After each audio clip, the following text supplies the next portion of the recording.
This is the Detroit Sports Podcast Network. Welcome in, everybody, to the latest edition of Doc and Jock. I am the Doc, John Macaroon. Joining me, as always, my cousin, Adam, the Jock Strozinski. What's up, cuz? What's up, man? What is this, day 24 quarantine? Almost a month on a snowy, sunny Wednesday? So weird, man. Dude, it's a strange day today. I've been walking the dog, trying to get some outdoor activities in between the intermittent snow that we've gotten. Man, I feel good. I got an extra pep in my step. I'm about to devour a steak and potatoes. The wife has been cooking up a storm, so I'm feeling good. Looking forward to talking to you about the Lions. You know, ex-Lions are just blasting galore. So much content. We are 1 week away from the draft. All the rumors are coming out. I'm enjoying podcasting and broadcasting from home. I love the fact that the work that we're doing is getting recognized. Had my article basically covered by the ticket and the radio station. People talking about Darius Slay and Quandre Diggs. Today we're going to talk about Damon Snacks Harrison. Past, present, all the good news with the Detroit Lions. We're here to talk about it. I can't wait to talk football. But I want to start with this. Are you a little concerned at all? The whispers are starting that maybe football might not come back, because here's the logistical stuff, and we touched on it a little bit last week. There's a state, the state of California has said that they may not release or may not authorize large crowds to gather, and it's basically a state-by-state decision, and the state of California might not let large crowds gather for over a year. So I'm like, wait a minute. You got one side of sports fans that are like, let's just open everything up. And you got the other that's like, you know, wait a minute, how's this going to go? Testing. Any chance at all you're worried that the NFL is not around at all? Starting to get a little concerned that there may be some delays in the season. I think that we'll end up having a season. It just, at what point does the season get started? That at this moment in time, that's what my real concern is. I'm nervous that basically every other league isn't going to be able to complete their season at this point. That's my real concern. As far as the NFL goes, I mean, we're going to have our draft. That sounds like it's going to be an interesting version of what we usually get for the NFL draft. But, you know, the NHL is just about complete with their season. The NBA, same deal. Do these leagues get to finish what they've been doing, and do they get to crown a champion this year? That is like my real concern at this time right now. I don't know if we get that or not. But as far as football goes, no. I mean, I think at some point we end up getting what we always get, you know, whether it gets extended out. You got to remember too, the NFL is in a prime position to deal with all of this adequately. You can always push your season out, you know. So what? You don't finish your Super Bowl first week of February. You know, you finish it first week of March. You know, you got to push it out a month. I think you'll be okay. You know what I'm saying? Absolutely, yeah, me too. I look at it and I say the NFL will do anything by any means necessary to get this season underway, and I can't wait to hear how the virtual workouts are going to go. I mean, you got, you know, these tech-savvy people that can work out now. They can basically film what they want in terms of coaching instructions. The coaches can then relay that information to these players, and it's just a fascinating look at how technology is going to affect sports, and it's just a weird whole situation. For me, I've been getting out of the house a little bit more, getting out to the bank, taking a daily run to the bank a little bit just to kind of keep a sense of normalcy, but I just find that the quarantine now, after a month, I'm ready to kind of get back.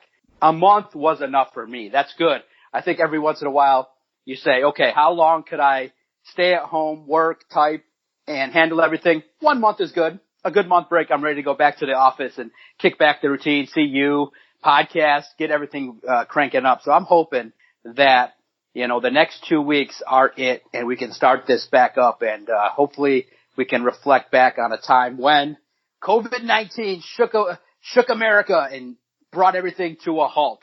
But in terms of the NFL, I don't think it's going to be, because we're talking about September. I mean, they could do away with the entire month of August, no preseason, and you could start football in September, and that still would be from now, because we're in April. That's still 5 months from now, I don't think COVID-19 is going to be as rampant 5 months from now as it is on April 15th. You know, the people who kind of are way smarter than both you and I have said that they fear that this is going to flare back up come fall. So I'm a little bit nervous myself that we might end up having to go through this again come, football season. So wow. I as much as I want everything to go back to normal and I want everything done, I think you just got to be safe. You got to be smart. You got to do what's best for everyone. And marching on Lansing is definitely not the best. All you people who participated in that, you're a bunch of morons. Wait, that wasn't you there? I thought I saw you on television. Bro. Hell no, we won't stay. Hell no, we won't sit. I thought that was you at the front of at the congregation. These idiots, man. Like, do you not understand what the hell's going on? Like, you just make things worse. Just go home, and if you want to be an idiot, stay in your house. Be an idiot in your home. Like, for real. Just so stupid. I just don't understand people. Bro, if you get out and about, bro, I drove and I see people walking.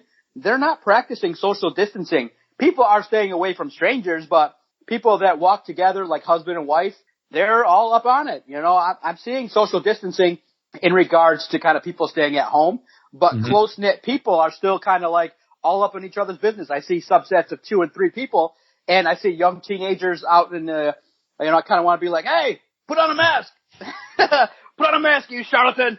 But at the same time, I look at it and I say, look, it's a free country, to each their own. If there's people stupid enough to go to Lansing to try to protest the governor who could care less, she's going to use facts to keep this thing going. But you have to acknowledge you have some people that truly believe that this is done politically to keep people under their thumb so they vote Democratic.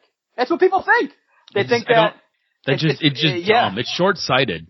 Yeah, I believe so too. I think it's a situation where when it comes to a disease that can really knock you on your ass and could potentially kill you, man, even if it is overcautious, hell, I'm legally obligated. I can go to work, but I chose not to open and said, hey, I can work from home. I'm going to not risk anything. And I did my duty. I stayed home for a month and I did my part, and probably around the time of May 1st or so, I'll probably get back at it. Maybe I'll do therapy with a whole mask on or something, or I'll look all weird. But I saw a photo of your mom, man. That was wild. Oh, with a shield on her head? Oh my God. I was like, dude, where can I get one of those? Dude, she works in a really tough spot, man. So she works for the post office, and she works at the Pontiac processing plant, and they've done absolutely nothing to protect the employees. So it's absolutely insane. I love the kids in the background. What's going on at home, bro? What do you think? They're beating each other up, probably. Oh, is that what's going on? Probably. Is Olivia beating up Maddie? Yeah, probably. I love it. You need to leave all this in here. Yeah, probably. Of course. I love it. No, man, but she works for the post office, man. The post office has done nothing to protect any of them. There's been I think 10 or 15 people that have died at that post office, and my God. they all died from COVID. And they act like nothing is going on. They act like everything is okay. Their union won't step in and protect them. Their bosses are forcing them. Dude, it's been a nightmare. She has been begging for gloves. She's been begging for a mask. She's been begging for anything to disinfect her workstation, and they won't give her anything. So finally she got a mask the other day. She ended up taking a week off of work with no pay, just kind of like, look, if you're not going to provide me with stuff, then I'm not showing up. It's been crazy what she's had to kind of to fight for and work for here. Oh man, bless her, man. I hope everything works out. Yeah, I saw that and I said, oh my gosh, companies have to keep going. And I read on the internet that the post office is struggling financially, and they've been struggling for so long anyway that you just hate to see the bottom line affect people's safety. And unfortunately, sometimes that's the case with these companies that they, and of course too, from the top, it's just everyone's kind of in that mixed bag where they want to kind of power through, but they don't want to accept the severity and the real nature of a pandemic that has shut things down. And, It's a crazy way of looking at it. But no, for me, I'm cautious. I don't want to get sick. I've heard how some people have dealt with it and have like the body aches and the shivers, and it's the worst flu you're ever going to get. I don't want that. I'm a softie as is. I'd be crying. Yeah, I have a buddy of mine who's we're the same age, and his wife is a nurse, and one of her floors got turned into a COVID unit. And he's almost positive he's kind of dealing with it right now.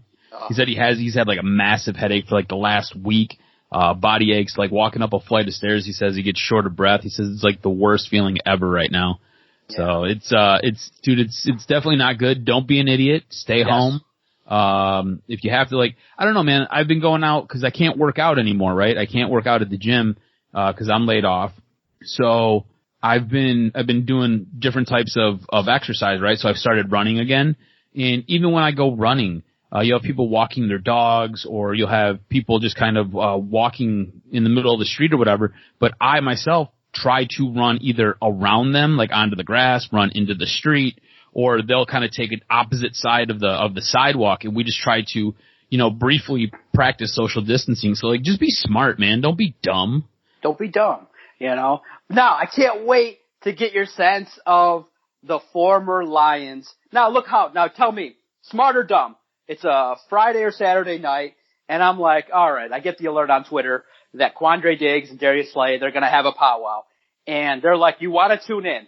So I'm like, all right, I want to tune in. And I think it was a Friday night, last Friday, where they spent 2 hours from 9:45 to 11:45 at night just kicking it back, letting it loose, and ripping the Lions. And I was like, this is amazing. I was in there asking questions. I was trying to get an answer, but basically they were free-flowing it. They didn't care.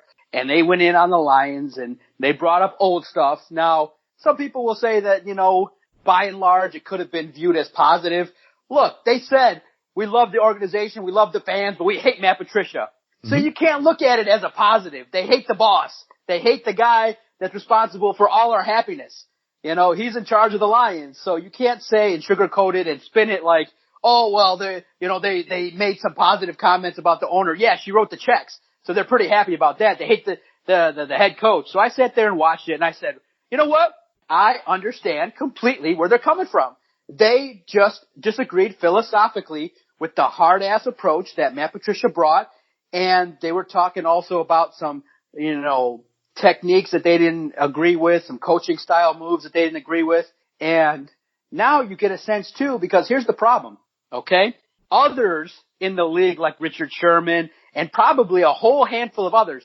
Everyone listening, there are 31 other NFL franchises, and probably 16 of them, maybe even 16 to 20 of them, cater to these players.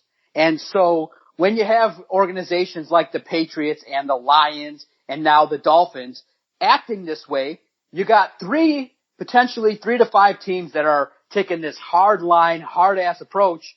And then you got the rest of the league, a large portion of coaches that are like Pete Carroll. Hey, high five. We'll keep it light. Do what you got to do. And yeah, we'll be strict on a certain level, but not to the level that Matt Patricia was. So now that turns into Damon Harrison coming in and on a podcast, which I love. I love hearing Damon Harrison goes on a podcast and starts ripping the Lions. My little heart warms from hearing now how podcasts are now making news daily. I love it. I love where it's come in the last 6 years. And he basically said, oh shit, I saw the phone ring from Bob Quinn, and I'm like, I ain't answering it. And you see the level of frustration and anger that these players have hearing about how things are in Detroit. And that's because other players that have been here have left and have sullied the waters and have told everybody that, hey, that organization won't win. They do things in a weird way. Go there, collect your money, and get the hell out. And I'm not upset that these guys are doing it, but here's the problem I have, okay? Why not just do it in the midst of the season? Why not come out and try and change it? Why not rally and try and talk to Patricia that first year and turn things around? Why not try and make more of an impact when you're here? It's fine to complain, but at this point in time, it's not really that news breaking that the Lions organization is run like crap. and the most of the players aren't happy with how strict it is. No, you're right. It's not really news breaking, and maybe they should, to try to gain a little bit more leverage, do it during the season, but I think it's a total distraction. I think the thing that I took away from Snack's interview on the podcast was the detriment that Matt Patricia puts not just his coaching career, but this organization in because of his lack of flexibility. You bring in a guy who is, when he came here, legitimately, he was the best run-stopping defensive tackle in the league for, I think it was 3 years straight.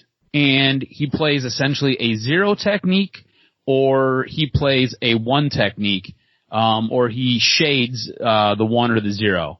And you want to play him in a three technique. Now, for those of you who don't understand what this means, along the offensive and defensive lines, you basically have numbers. A zero technique means you are straight up a nose tackle. You're going to line up over center.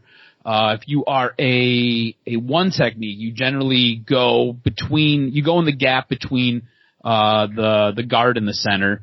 And then as you kind of move your way out, you kind of move up the numbers there. Look at you, coach. Right.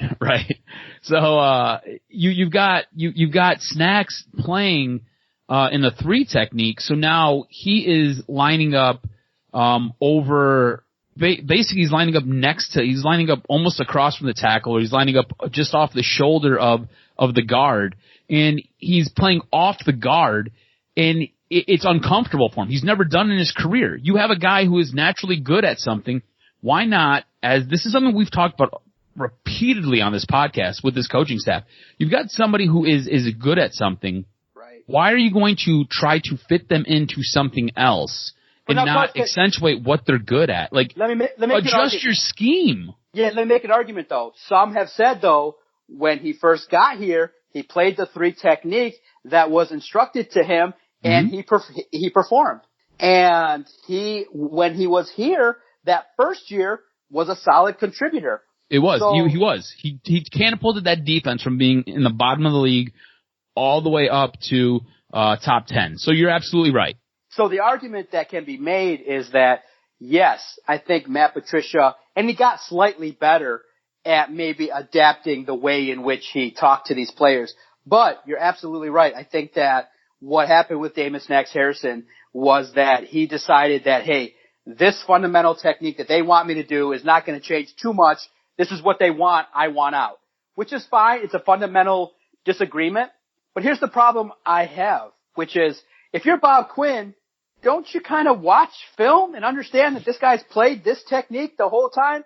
And you're gonna just assume that he's gonna come here via trade and just be a hard worker, a hard-nosed guy, a guy that's gonna put that aside. I think that the modern athlete is not that adaptable. I mean, I think that at least a veteran is not going to come in and just be like, all right, I want to do this. I mean, Harrison spoke his mind, told Patricia that he wanted to ease up on, the work that he was doing and wanted to be more comfortable along the defensive line to play to his strengths. And Patricia refused. And I think that the tough part is that I think Damon Snacks Harrison leaving hurts your defensive line. So the problem with the whole my way or the highway is you're not replacing the talent with guys that are better. You're replacing it with guys that are worse. So this is the problem, is that if you can't make it work with Damon Snacks Harrison, who are you going to make it work with? And that's the big concern, is that I think if it's all said and done, Matt Patricia will learn from his mistakes if he goes on to coach somewhere else, and he'll be the Bill Belichick of Cleveland here, and he'll have a lot more success if he gets another job and learns how to be more flexible. Here in Detroit, he's easing up a little bit, but you can't have 50 players that all love you. It's just never going to happen. And last year, look what happened. 3 wins. So this whole Snack situation really peeled back the onion a little bit as to how players think about the Lions and think about Patricia. He's not respected enough. I think the most damning thing that's really come out is during the Quandre Diggs, Darius Slay interview, where they talked about going into that last game of not last season, but the season prior, Patricia's rookie season, where they were going to Green Bay and they kind of had it, oh well, fuck it. That was their attitude. Like, we're going to do what we're going to do. And they had the music blasting. They were basically vibing with each other and hanging out. And it was, you know what? It was kind of a one for all for one type mentality. And it was kind of a big FU to the coaching staff and to Matt Patricia specifically. And you've seen what they did. They rallied around each other, and they went out there and they smoked Green Bay. And look, I get it. Green Bay ended up losing Aaron Rodgers in that game, but they ended up crushing Green Bay, and they had a good time. They had a great time playing that game, and it was all out of spite of Matt Patricia. Right. So, I mean, look, you're right. Not everybody's going to love you in the room, okay? Right. But everybody in that room should respect you enough to be able to show up and do work and do whatever it is that you ask them to do. These guys don't respect him. These guys do not appreciate him, and a lot of that's his own doing. He's his own worst critic when it comes to these things, you know? They were pissed off because they got forced to play out in the sno. And I remember when that happened. That was a big talking story for a week because their next 4 games were all indoors. It made no sense. That was a funny story, man. When that went down, to relive it again. And did you get a chance to peek at it? Did you watch it that Saturday morning? I did not. I ended up catching. Basically, I went and I read through most of your the stuff you wrote down on SI. It was good. I missed it, man. Dude, I was telling you, and I was telling Vito. I was like, "Damn, man, the drama article just came to my brain, and it just kind of flew out there at midnight." I was like, "Man, this was a good piece." And I recapped it. I enjoyed it, really. I think Quandre and Girius have a great personality. They do. And they do, and they let it out. They had some fun, and they were telling stories about, things that went down. So it's just the way it is. And I think going forward, the Lions in 2020 are on the brink because they can turn it around with some of the additions. I mean, they brought on several expatriates to kind of continue to mix in what they want. Now you have Danny Amendola. You already had Trey Flowers. You have a bunch of Patricia guys in there that are going to start to really instill what the culture is. If they can get it rolling in this season, if they can maybe squeeze in with the 7th seed, get into the playoffs, I think you'll start to see, because Snacks Harrison, remember, with all the griping, with all the bitching, he said if you give Patricia time, the dude can coach. So I feel like they're right on the brink. If they can get a decent season with a nice draft class, maybe get a couple more productive players, I think that you'll start to see this kind of notion of these bad seeds kind of go away. You might have 1 or 2, but you're not going to have 5 or 6. I think Patricia's goal of removing those kind of players has been achieved. And I really do believe that comment he made to Darius Slay was a test to see if he could handle it. And he did it. And he's like, all right, I'll stick with you for another year. You're productive, but we're going to move on. And I do think that's what they do. That's how they approach things. But now you got to win to back it up, because otherwise, if he doesn't, he's going to look like the biggest fool in the history of coaching in the manner in which he came in and tore apart a 9-win on the verge of the playoff team and made it worse than when he got here. I mean, do you have any faith, though, that this organization can do this and get this established and build this culture? Because we talked about this, I think, 2 weeks ago, and it's all about reshaping the culture here, right? Yes. So I think they're closer. I think they're a running back and a strong defender away on the defensive line to being a 7-win team. Yes. Now, to get to that next level after that, you got to hit on some of those deeper round picks. You got to hit on rounds 4 through 7, and you got to have some of these free agents stay healthy and produce. But with Matthew Stafford, you have a chance. This is what I would say. I think Bob Quinn does a decent job later in the draft. I think he's figured some things out in the 3rd round. I think he gets a lot of success and he gets a lot of contribution from his 3rd round picks. I think his 4th and 5th round picks are usually pretty solid. His 6th and 7th round picks, I mean, at that point, it's kind of a coin flip. You're looking for guys with upside and a ceiling. I think he does an okay job there. The big issue that I have with Bob Quinn, and maybe this translates over to Matt Patricia as well, it's getting those guys in the 1st and 2nd round to be impactful starters. And maybe that's development from Matt Patricia. Maybe it's just not there. Or maybe it's just the guys that Bob Quinn is drafting. Or maybe it's the guys that both of them have targeted just aren't that good. My big issue with these guys, especially as we head towards the draft here coming up next week, is who they take, when they take them, and then how do they develop and what kind of production you get out of them. I mean, look no further than Tease Tabor. There was a reason this guy was supposed to be a first-round pick. He was supposed to be a lock at corner, and he fell to the second round where Bob Quinn took a chance on him. And I think at the time, all of us were like, well, he got some value there because that was a first-round pick, but there's a reason the rest of the league stayed away from him, yet Bob Quinn ate that magic bullet. You know what I'm saying? And look, Sure. TJ Hawkinson, he looked good for parts of the season, but again, you took a tight end with the 8th overall pick. Most good teams don't do that. Actually, all good teams don't do that. Only the Lions, I think, are the only other team in the NFL history to draft the tight end in the top 10. You know what I'm saying? When they took Brandon Pettigrew. So you don't, they do things that you just don't do if you're a good organization. And I don't think it puts them in, look, they don't have room for error. This is the point I'm trying to make. They don't have the room for error that most good teams have, right? They need to hit on their draft picks early. Rounds 1 and 2, they must be starters. Round 3, you have to get starters out of there. Round 4, you get guys who are either rotational players or guys who are going to give you something. Round 5, you still want rotational guys and guys who are going to give you something. And then round 6 and 7, you're looking for upside guys who might transition into something. Me and B are watching the 2011 season. I'm watching Willie Young out there. Willie Young was a 7th round pick who made an impact on that defensive line back in 2011. You know what I'm saying? You're looking for guys like that later in the draft. I don't trust Bob Quinn to necessarily find those guys. Overall, in regards to how this is going to play out, in regards to the draft and everything, Bob Quinn and Matt Patricia have to be more flexible in regards to how they treat these younger athletes. Because guess what, cuz?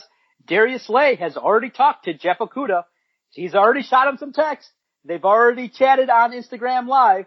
So you know he gave him the playbook. And you just got to be able to win. You have to act like a psychologist to 53 different clients. You can't act the same way with all the team and try and make this happen. You have to kind of adapt what you need for the team to win. And I just hate to hear all the complaints. But you asked me, do I feel like the team is close? I feel like they're on the precipice of turning things around if they can continue to build the roster the right way. They're getting their guys, but and you saw good play. Remember, cuz they started the year off with some victories and they played the Chiefs pretty well when the Chiefs were firing on all cylinders. Now, remember, cuz it's a very thin line between winning games and not winning games. And if you can just stay healthy and pick up 4 to 5 productive players with the talent that they have, it's not abysmal. I get that, but here's the thing. It's not hopeless. What you said, you have to be a psychologist to 53 different guys, alright? So basically you have to find a way, as a leader, and that's what Matt Patricia is, he is a leader of all of those guys. He has to find a way to communicate to all of them, to get the best out of all of them. And Matt Patricia has failed at doing that. And I don't know if him having ex-players go out on Instagram Live and basically bash him, or guys go on podcasts and basically say, hey, he's just stubborn and he's not flexible in getting the most out of guys. I don't know if he is aware enough to hear that and then to want to make a difference and want to change. He might be so pig-headed and so bullheaded that it's my way or it's the highway. And if that's the case, you're going to find yourself getting shipped out of here. Okay. Now, you finally found a draft simulator that you were willing to plunk down some money, and you created a mock draft. I spent 3 hours doing different mock drafts. This was I think my first one. I did a 2-rounder, because I didn't want to go too deep. But I did a 2-rounder. And the thing is, this is kind of what I want to discuss with you real quick. And I know we're getting a little bit long compared to where we want it to be, but I think the Lions do have quite a bit of trade potential at 3, right? Yes. So you've got Miami there with picks 5, 18, 26, 39, 56, and 70. You got the Chargers with picks 6, 37, 71. You've got the Raiders at 12, 19, 80, 81, and 91. And then you've got Jacksonville with 9, 20, 42, and 73. The Lions are sitting there with picks number 3, 35, 67, and 85. I think there's a lot of potential here, especially with teams like Miami, the Raiders, or Jacksonville, where you might be able to get multiple first-round picks, or you might be able to get multiple first and second-round picks. So I think with the Raiders 12 and 19, you can get both those picks if they're looking to move up to 3. I think Jacksonville, you can get 9 and 20 if they're looking to move up to 3. And that gives you more bullets in the chamber. Miami's a little bit of a sketchy situation, right? So we all want 5 and 26. I don't know if you have enough. I don't know I'd have to see how the trade for draft picks really breaks down here as far as points.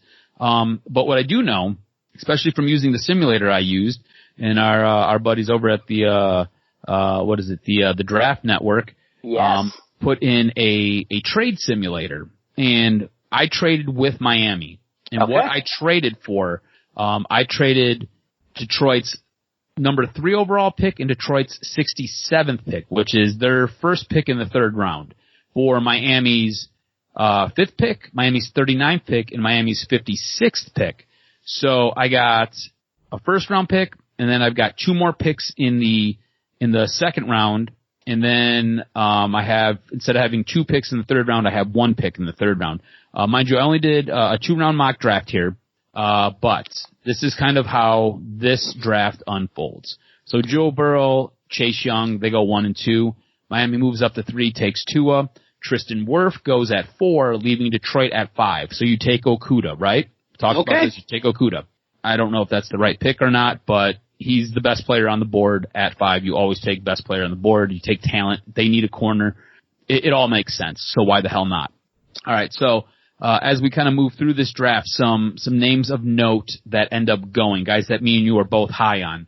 Isaiah Simmons goes to Carolina at 7.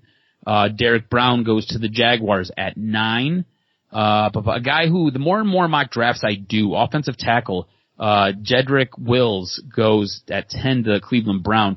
Don't be surprised if the Lions end up trading back. He could be a guy that they pick up and help solidify that offensive line. The more and more I've done this, the more and more he is there, and seems to be a pick that they probably should take depending on where they trade back to.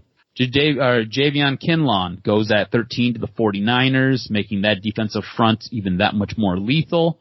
DeAndre Swift goes early, I think, at 14 to Tampa Bay. I would assume that they would take an offensive tackle or an offensive lineman at 14 to help Tom Brady out. J.K. Dobbins also goes. He goes at 16 to the Falcons. Then you've got Christian Fulton going to the Jags at 20. Jerry Jeudy goes to the Minnesota Vikings at 22. Justin Herbert goes to the New England Patriots at 23. K'Lavon Chaisson goes to the Vikings at 25. Patrick Quinn goes to the Baltimore Ravens. I think he's going to be a fantastic linebacker. And then Cesar Ruiz goes to the 49ers at 31. My guy, Jonathan Taylor, goes 32 to the Kansas City Chiefs. That seems to be a perfect fit for him. Yes. All right. Now we move into the 2nd round where the Lions have a ton of capital here. All right. Kenneth Murray, another linebacker that I'm starting to fall more and more in love with, goes 33 to the Bengals. 34, the Indianapolis Colts take Jordan Love. So your top quarterbacks are now off the board. At 35, with me selecting for the Detroit Lions, I take Yertu Gross-Matos, the edge rusher out of Penn State. I think this guy could be fantastic. The more and more I look at it, though, A.J. Espinosa, who goes at 36 to the Giants in this mock draft, might be the better fit for the Detroit Lions. He is a guy who tracks more like Trey Flowers. I think Gross-Matos is probably a more impactful player. That's why I went with him. Lions also have pick 39. They take Ross Blacklock, the inside defensive tackle out of TCU. That's another guy who I think is going to be fantastic. Another guy linked to the Lions, Zach Braun, edge rusher out of Wisconsin, goes at 40 to the Houston Texans in this mock draft. He did just get popped for a diluted sample, so that made me a little bit wary, made me shy away from him. he's a guy that if his diluted sample hurts them and they can pick him up in the 3rd round, I'm all for it. I don't care that the guy does steroids. Let's go get him. Hopefully he performs and we'll get something good out of him late in the 3rd round or early in the 3rd round, whatever. I think it'd be fantastic if he's there. A couple guys that I've been paying a little bit closer attention to after going through a couple mock drafts. Ezra Cleveland goes to the Denver Broncos. He's an offensive tackle out of Boise State at 46. Trayvon Diggs, cornerback out of Alabama, goes at 47 to the Falcons. You also have you've got Robert Hunt, inside offensive lineman out of Louisiana, goes to the Baltimore Ravens at 55. At 56, I was not 100% sure where I wanted to go and what I wanted to do here. I'll be honest with you. After Jonathan Taylor was gone, because I'm high on Jonathan Taylor. It's a running back I really, really want. I was kind of left scratching my head, and I was like, okay, cool. We've got different needs we've got to address. There's different guys that are available. In a couple different mock drafts that I've done, T. Higgins always seems to be available either late in the 2nd round or in the 3rd round. I go out, I grab T. Higgins, wide receiver out of Clemson, helps add a little bit of depth and helps, I think, add another weapon for Matt Stafford. I think we both agree that what you've got going on with Marvin Jones Jr., it is probably his last year here. So you're protecting yourself and you're setting yourself up with a guy who looks like he could step in day one and make an immediate impact. Other guys who go that I'm kind of keeping an eye on, Jordan Brooks, linebacker, Texas Tech. He goes with the next pick to the Los Angeles Rams. This is a guy that I'm looking at. This was a guy that I was kind of back and forth, whether I go T. Higgins or do I go linebacker. In real life, not a mock draft, I'd probably go linebacker here, just because I feel that you win games with your front 7 on defense. Josh Uche goes at 61 to the Tennessee Titans. And I think that's pretty much it as far as notable guys in my 2-round mock draft. It's not bad. That's a good one. That's a good mock draft. Post it. I think people will like it now. You're going to get some detractors on Gross Matos because of the fact that, at Penn State, he was good, productive, but there could be better options there. Maybe Gallimore could be a better option there as well. Some people definitely want Bond with pick 35. They think that he's going to be taken. I don't think he's going to fall. I think that his excuse of water, because there's been others that have kind of had the same situation. Jabril Peppers, Michigan guy, had the same situation, and he it didn't hurt him all that much in the draft. So I think Bond will get by on whatever it is that caused his diluted sample. So I think that pick will get you the most debate. The pick of Blacklock, I think, mocked him at 35 to the Lions. He could be an inside presence. I think the Lions are going to go defense heavy in the first couple of rounds. You could see a wide receiver in a 3rd round. You're starting to hear names that could potentially be there. I definitely am fond of Chase Claypool. I think he could be a big threat. He could be a guy that you could cause matchup nightmares with if you put him out there with T.J. Hawkinson. He could be a tight end. He could be a guy you put on the inside and throw up deep plays too. So I like him. There's others that people are observing as well. So look for the Lions potentially. If I'm going to make one bold prediction is I think that they're going to take 2 wide receivers in the first 4 rounds. I think that two. I think that they got a lot of guys on the team right now, but they're all depth guys, and they're all guys that I would have no problem cutting. Jeremy Davis, Geronimo Allison, Fulgham, Chris Lacey. Those guys are not going to be legitimate 4 or 5. Get a home run threat. So, and also too, you got to remember, Amendola is going to be old. He's going to be gone. I think they're going to have to contract out in terms of just a salary cap guy. Marvin Jones is going to be gone. So you got to start stockpiling some young talent. So, that's my bold prediction is they're going to take 2 wide receivers early in the draft and as well as address the defense. So I can't wait to hit our full preview, but you did a good job. You did a proficient, professional job in your mock draft. I give it a nice B+. Dude, I did a 7-rounder and I kind of messed up going through it, right? I did not address the interior of the defensive line, which is a major need for this team. And we don't need it. I was like, we don't need it. What did you draft? You drafted running back instead of wide receiver? I drafted both of them. Post it. Did you say that? Yeah, I've got it. As the draft continued along, I was like, man, like you have to. What I found out is you have to address that interior of that defensive line early. Or they're gone. Yes. Yep. Because as I got to like rounds 4 and 5, I was like, holy cow, there's like nobody here. Like you're taking best player available at that point because you want guys who are good and who are going to actually work later in the draft, or guys who have a chance to really work out for you. And there was like. Legitimately, I think I ended up picking up a guy out of Ohio State in the 7th round. Yes. Now, cause I want to end the podcast on a super positive note in relation to me. I love the fact that Michigan was jonesing and had a massive hard-on for the fact you guys were going to get not one, but Michigan Hoops was going to secure 2 5-star athletes. And all the blog sites were like, oh, it's all good. Juwan Howard is going to have a top 5 national class. It's going to be awesome. Juwan's the man. And then they were waiting for the guy to sign the dotted line and tell everybody. And what happened? They waited. And the blog sites were like, it's going to happen. We think it's going to happen. Mm-hmm. And guess what happened? It didn't happen. And then they're like, well, it's okay. We still got another 5-star commit. And then that didn't happen. And I was just like, oh, hell yeah. This was great.